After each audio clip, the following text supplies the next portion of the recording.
Good morning, good afternoon, good evening, good as it gets, and welcome to the madness that is the Charlie Marx Show. I'm Charlie Marx, and I believe all conspiracy theories are a conspiracy.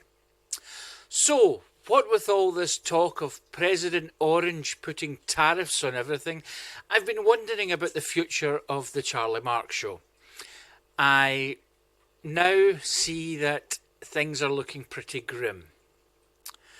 I know you're thinking, and you're probably right, no, I don't import anything. But after a heavy meal or perhaps a lot of chocolate, we all have the need to export. Will we all be afraid to visit the bathroom for the fear of having to pay for our deposits? Will there be explosions here from around the world of people blowing up from consumption? Will all the toilet paper companies go to the wall because nobody will take the chance on adding a multi-pack of toilet roll to their weekly shopping in case they are apprehended by the CIA? Hopefully President Orange will see the dreadful mistake he's made because, let's be honest, he's so full of crap he could go bankrupt. A quick reminder to please like, subscribe, ring the bell for notifications and follow the Charlie Marx Show. Also, please share as sharing is daring. You can also leave me a comment, or why not join the show by telling me what's bugging you in the world with the devil's advocate. Or I can also be spied upon by you visiting www.charliemarx.co.uk. Coming up on tonight's show, we have all the latest fake news from around the world and beyond from the CM Newsroom, a new section titled The Beatnik Mind, moans and groans and things that go irk in the night with the devil's advocate, plus lots more. But first, let's go to another new section of the show where professionals of religion discuss all that is holy in Chutzpah.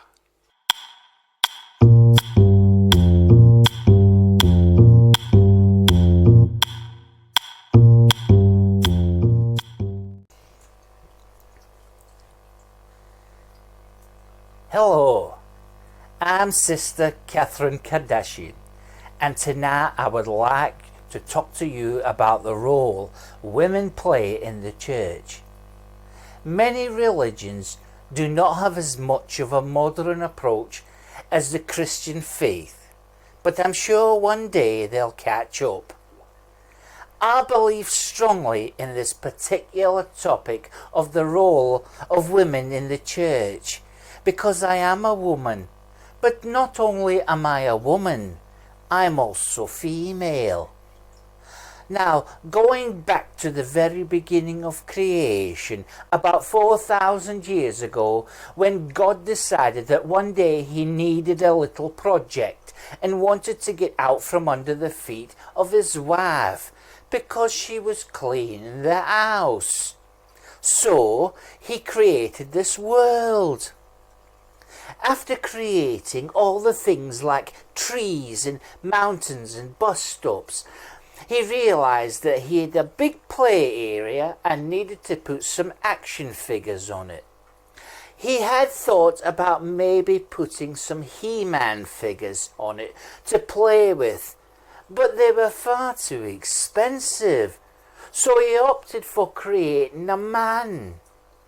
He called this man Adam, and decided not to bother giving him a Christian name, seeing as he was easy enough for the Amazon delivery driver to find. One day, Adam couldn't find his socks, and he spoke to God.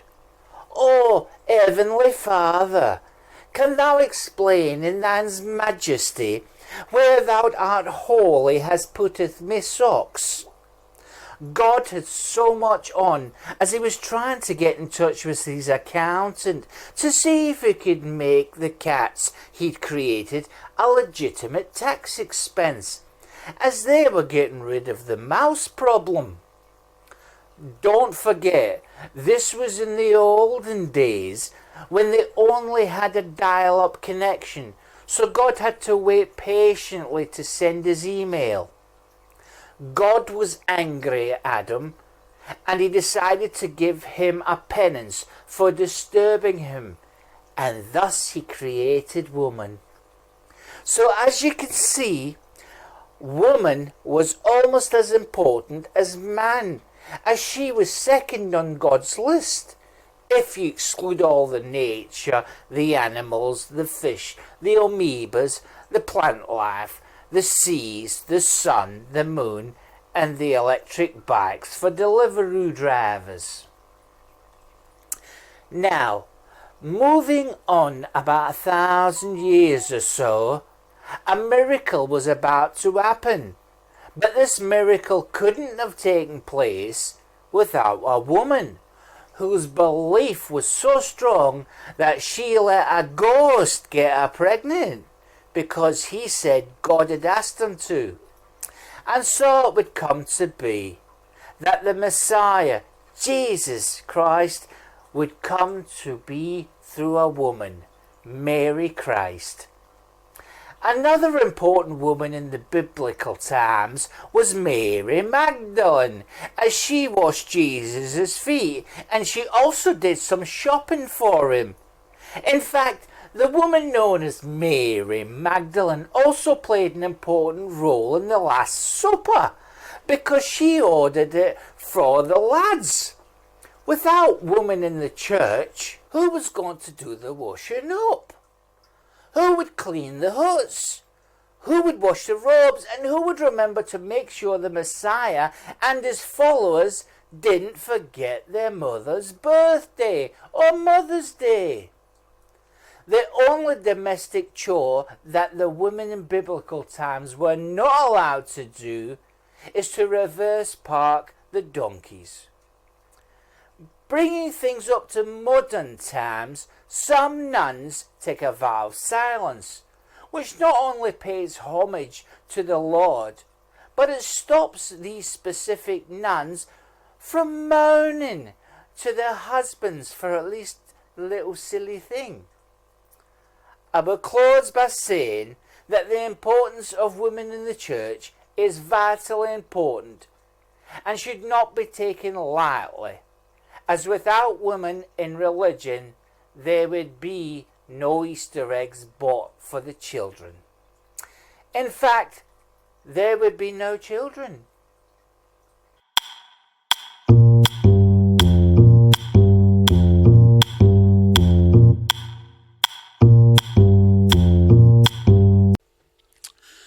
Welcome back to the Charlie Marx Show, you wonderful specimens of loveliness.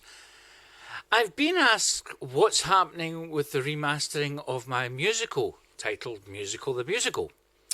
Well, I'm still working on it, and it should be fully recorded with vocals in the next couple of weeks. So I will put it up on the website, www.charliemarx.co.uk, when it's done.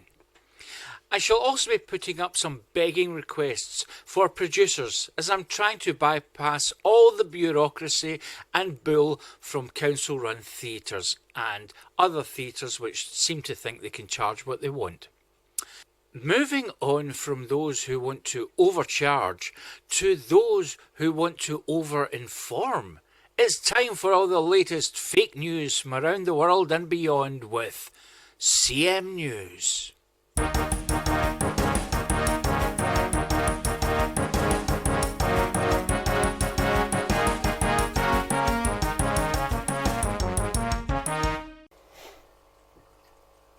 Good evening and welcome to CM News with me, Jane Eyre.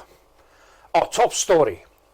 Old Mother Hubbard, who went to the cupboard to fetch her poor doggy a bone, has appeared in court, charged with animal cruelty and neglect.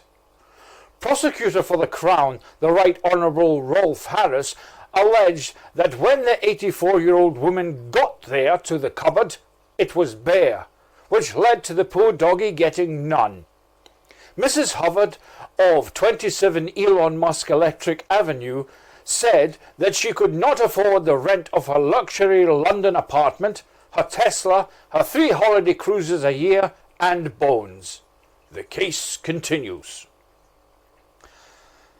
A long spell of hot weather, which has been hitting the UK for the last 2 days, has put many British citizens in asylums with severe mental health trauma as they battled with the decision of whether or not to take out a jumper with them. This type of confusion and stress has not been seen on these shores since the great 3-day heatwave of 1854. The government have released a new subliminal advertising campaign to encourage old age pensioners to set themselves on fire. The new campaign, titled "Let's Get Rid of the Oldies by Showing Continual Adverts for Cremations During Flog-It," begins on Monday. More news from Westminster. Keir Starmer is proposing to reduce the British debt by paying it in 3 instalments using Klarna. And finally, police attended an incident in a house in Weymouth last night after neighbours reporting hearing a tirade of anti-Semitic rants from the bungalow. Police later revealed that the family were only watching the latest Mel Gibson movie but should have closed their windows beforehand. And that was the latest headlines. This is Jane Eyre for CM News. Good night.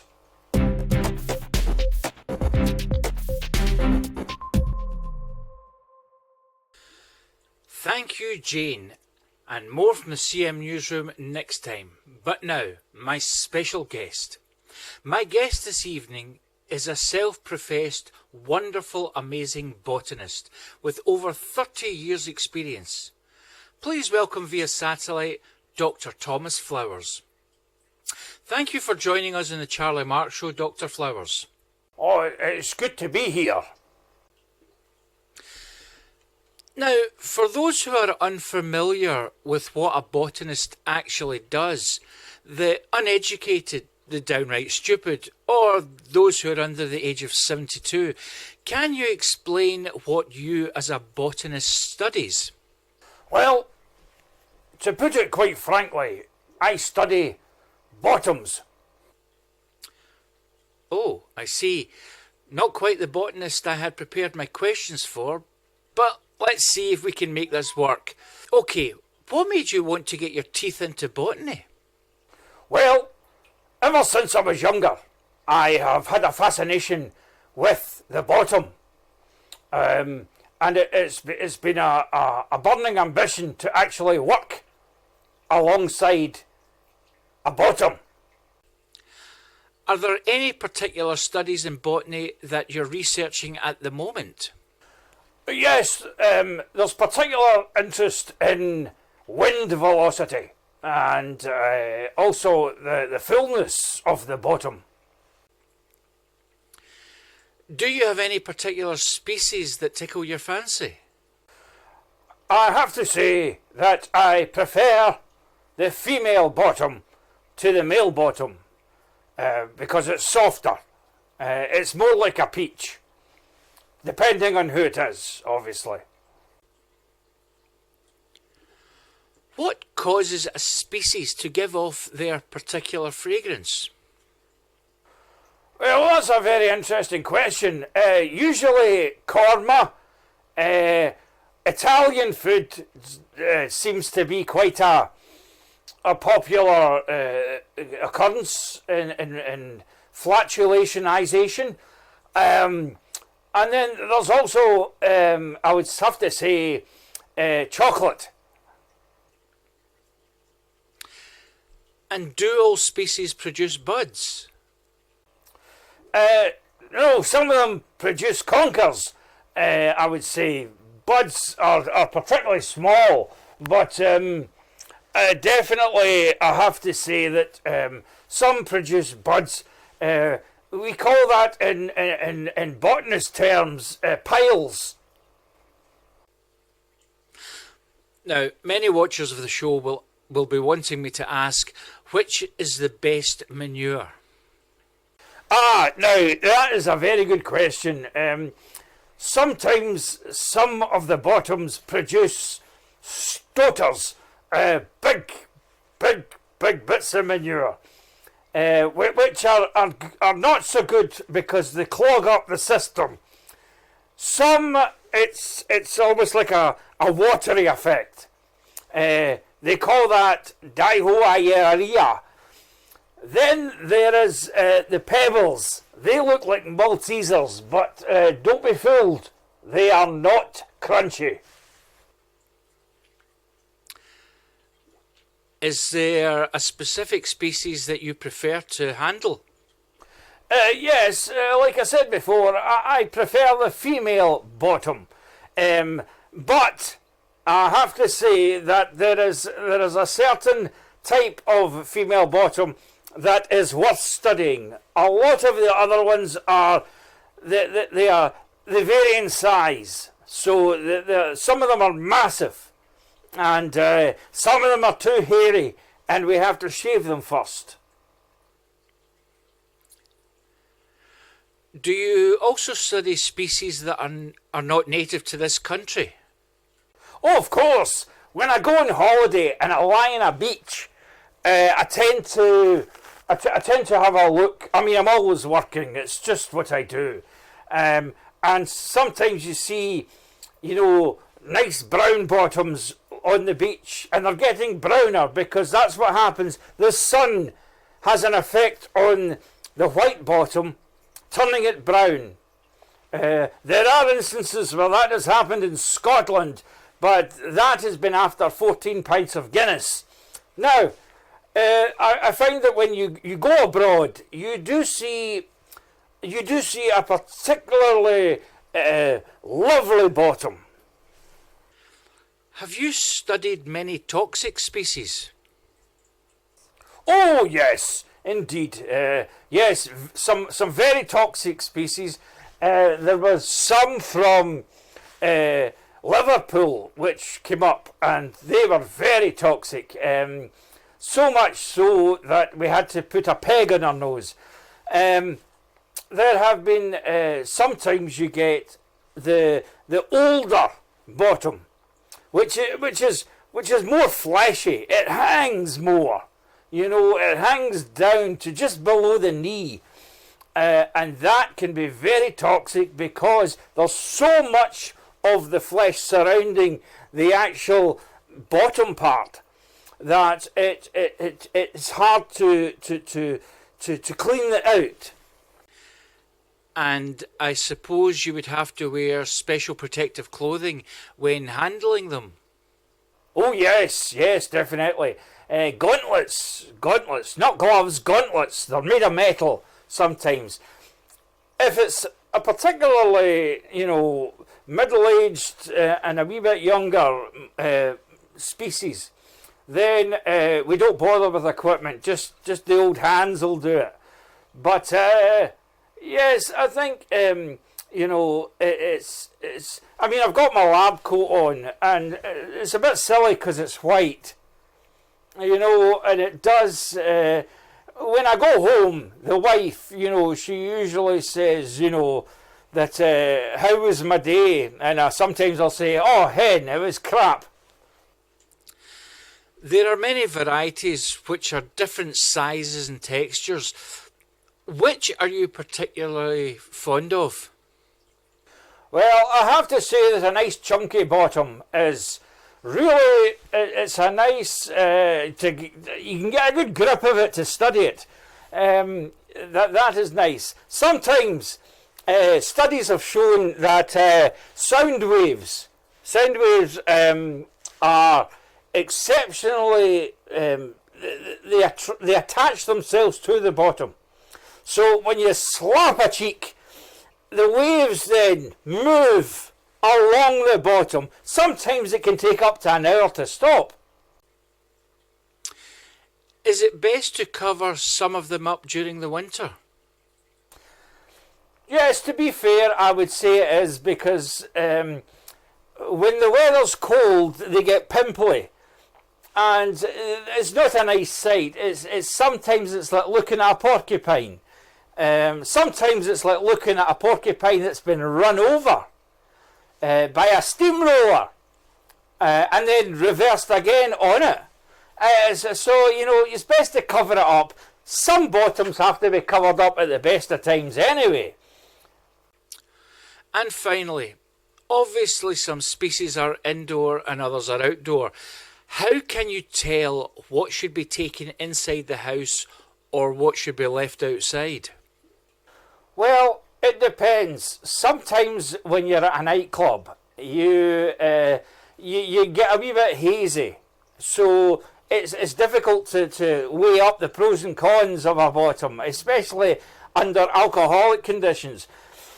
So I would suggest that if you really wanted to know which bottoms to bring in, if she's a pure stinker, then I would actually maybe bring it in for a while, but make sure you put it out first thing in the morning, because you really don't want that hanging about. There's some that should be kept indoors, and they are the nice round bottoms with the dimples in them. They're lovely. So yes, I think that's probably the best advice I could give. Well, that's all we have time for. Join me next time when my producer will get me a guest that will not make me look like an arse. So now it's time to walk as cool as we can over to the Nosy Parker Jazz Club to find out what's really going on in the Beatnik Mind.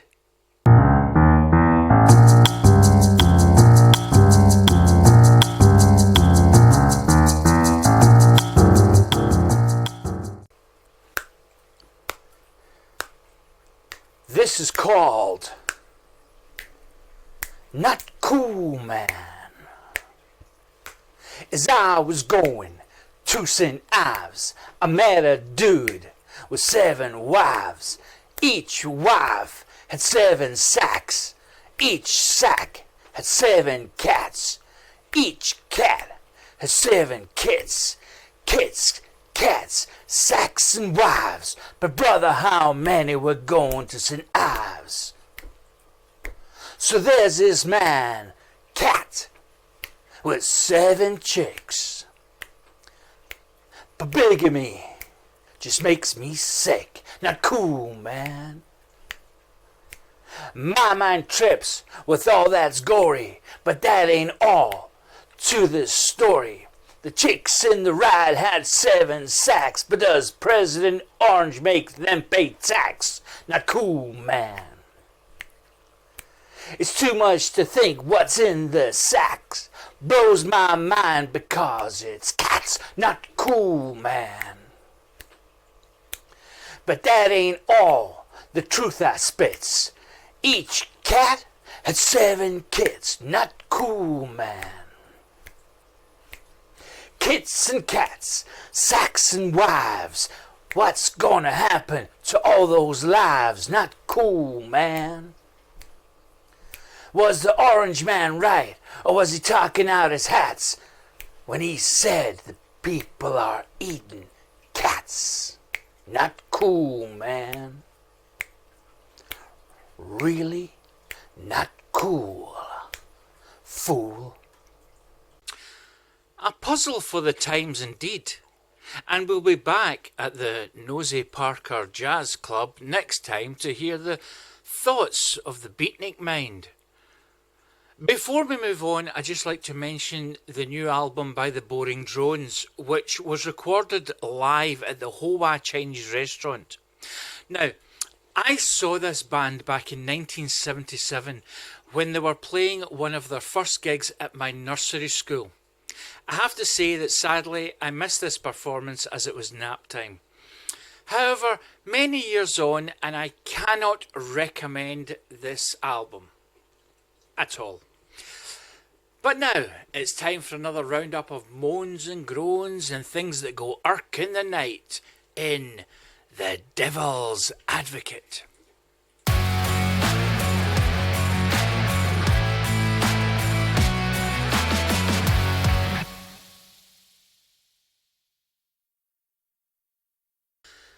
Do you believe in ghosts? Things that go bump in the night? Haunted houses and deathly sounds in graveyards? Vampires and devils? Me neither. And that has got nothing in the slightest to do with my moan. However, what is bugging me beyond reasonable doubt is a particular type of spirit. The community spirit. Do we still have a community spirit in the 21st century? For those watching this who are below the age of giving a toss, then I shall try and explain what a community spirit was. Once upon a time, neighbours would look out for each other. If an elderly neighbour was not seen hanging out of her window being nosy, the other neighbours would begin to get worried and go and see if she was all right or he was all right. Of course, this was made so much easier because people didn't lock their doors years ago, which made it easy for people to check up on each other, and it also made it easy to burgle a house. However, most of us were poor and had nothing worth stealing, so we just made the man with the balaclava and swag bag a cup of tea and asked him how his day was. Of course, we were just proud of the burglar because he was one of the few people who actually managed to get a job. Speaking of neighbours, everyone on your street knew your name, your tastes and decor, and your business. Even the local policeman knew your name, and your father's name, which was more worrying for you as a kid. Back when we had a Bobby in the Beat. I'll bet you can't remember the last time you even saw a Bobby in the Beat. In fact, there are probably some of you out there who think that a Bobby on the Beat is a boy who writes rave songs. Things happened when we were younger. There were community events like street fairs and barbecues, but now, if you were to walk down a street and saw smoke, you'd be calling the fire brigade. All the swing parks were full of kids lining up waiting to get a shot of the swings. What with kids staying inside with their faces melting onto a screen, the paedophiles are concerned that they might soon be out of work and have to watch people of legal age. At Christmas time, the locals organised a Santa in a sleigh to drive around the streets handing out sweets to the kids. But then this was seen as a health and safety issue and was stopped. Heaven forbid a child would be given an out-of-date sweetie. But I think the time has come to give a reason for why the community spirit is dead and gone, never to return again. Councils. You see, your local council couldn't give a toss about you as long as you're giving them money every month and keeping them in a job. Nobody who is even slightly associated with a council wants to breathe new life into getting the community together because it's just too much hassle. Council buildings used to be there for the community, who would organise youth clubs and discos and all kinds of events that would give kids a safe place to go and get them engaging with the outside world, instead of being alone and isolated. We never had ADHD or autism or any of these things because we were too busy going out and doing stuff. Councils don't want to offer a sanctuary for kids to open their minds to the outside world because it doesn't bring in enough cash. And they want the cash to give them the undeserving massive wages they get. So how did they manage to stop the community spirit? Simple. They outpriced the average person's budget by making the hiring of these halls and buildings so unaffordable that only the wealthy could rent them. And the wealthy people's kids didn't need the safe sanctuary because they lived in a bubble of expensive holidays and gardens with acres of space to play in. Following on the tails of the council, the churches then raised their prices for hall hires because that's what God would have wanted. And does it not say in the Bible, "Thou shalt fleece the poor and stop them from bringing their horrible kids into our nice clean space, spilling their juice everywhere"? Amen. Theatres that are owned by councils and and churches that have large unused stages make it financially impossible for a local amateur theatre group to put on a community play for their community, unless they have backing from some rich producer. And let's be honest, if you have the backing from a rich producer, who the hell wants to put a production on in a local authority-owned theatre or a church building? Community died because nobody was there to give it the kiss of life when it needed to be saved. So perhaps rather than saying we lost our community spirit, should we perhaps be saying that it was murdered?